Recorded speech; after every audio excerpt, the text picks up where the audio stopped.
In New York Zoo, you are racing to fill your empty zoo with enclosures and animals by, on your turn, taking either an enclosure or a set of animals. When you fill an enclosure, you will swap all the animals in that enclosure for an attraction. So here you can see me double time fill up my enclosure. There's also a chance for animals to breed, but it really is as simple as that.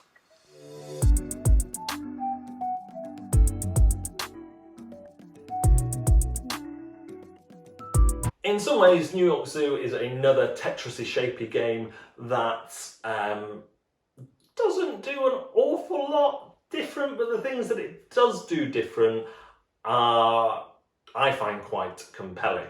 It's kind of a greatest hits of Uwe Rosenberg's tetrisy games, not counting the massive Feast for Odin. But I really like, one thing that kind of stands out compared to other tetrisy games like Baron Park, Isle of Cats, or even Uwe's older games, is you don't need to connect the pieces to each other. So I can put pieces anywhere on the board and then I'm racing to fill it up as well. And that's another nice thing as well. You're racing to fill it up and one of you will fill up the board. I just find that really, really cool. Your kind of question of spatial decisions isn't about what one do I join into this one next. It's about, okay, well that would make a good corner piece and I can work towards the middle and try and leave room. And you know you're not going to be left out in the you're not going to make any mistake that can't be fixed by taking those solo attractions, but you kind of don't want to take those until the last possible minute. I really like the decision of taking an enclosure or animals, and although there are some rules, faff and chaff around taking animals and placing extra animals and breeding, overall, once you've got it, it flows well and everyone seems to remember. The accounts for player count and for first player advantage are really great. Each board is numbered, double-sided with the player counts, and the first player will have some sort of disadvantage in that they have to fill in more space or they have less houses in their zoos depending on player count. That didn't seem to matter to my wife, who still won at a 3-player game even though she only had 2 houses. The cute animals, I don't want to be harsh here, but I thought they would be more recognisable to the animals they are. They're a bit weird, they're a bit like these animals at funny angles, is how I felt, but that might just be me being harsh. I certainly didn't think they were cute. I thought they were kind of caricatures. Yeah, I can tell what they are. Some of them were closer than others, in my opinion. The kangaroo certainly looks like he's doing, I don't know, something like that.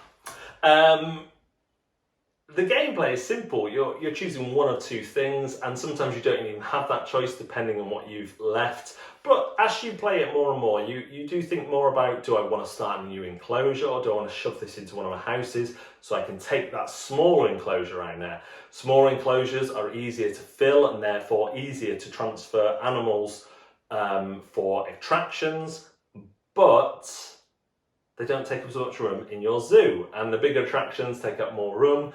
And what I've found myself doing on occasion is taking bigger enclosures but just ignoring them and just using them to get me around to the smaller enclosures so I can put them in and fill those and just keep rotating those. With 2-3 players, there's a nice bonus rule where when you breed an animal, you can get a bonus animal into one of your enclosures if they already have an animal, and that really adds to the planning. I think it might make it my favourite at that count. It does go up to 5. I've not played it at 5. Have I played it at 4? I think 3 is the most due to COVID and all that. But I've played it with everyone from a 10-year-old up to small hardcore gamers, and we've all had a blast with it. In fact, what I would say is Baron Park's now gone for my collection. Not due to this on its own. I was already happy with Isle of Cats, but now I've got New York Zoo and Isle of Cats. That's my tetrisy ones. I do have Feast for Odin as well, but that's my tetrisy ones complete. Those are the 2 that I need to make me a happy boy. And yeah, I think replayability, it's not going to be a game you put on the table time and time again on one night. You'll play through it, but you would play it regularly at your game night. It's pleasing, it's satisfying, it's a race that doesn't feel like a pressured race. You're kind of just filling in your zoo. You're manipulating the animals. The components are nice despite their looks. The player boards are a little thin and they are double-sided, so you want to be careful you don't put them down on any dirt or debris. The rules are a little finicky to get these ideas of when you get your bonus animals, but I think we've done it right, and it seemed to make sense, and it makes for a smooth game. Setup is surprisingly easy for a game with lots of where you're ordering out the Tetris pieces. Yeah, like it a lot. Think that a lot of people will get a lot of joy out of this one, especially if you've not played one of these games before. If you have played one of these games before and you're saying, is it better than this one, is it better than that one? I can't answer that for you. I can only say that for me, this is one of the top two because everything else has gone out of my collection. So that is New York Zoo. Thank you for watching Board Deck and Dice, and do join us again next time. Remember, we're on Twitch now, Board Deck and Dice with the and in, and we'll see you again next time. Thanks.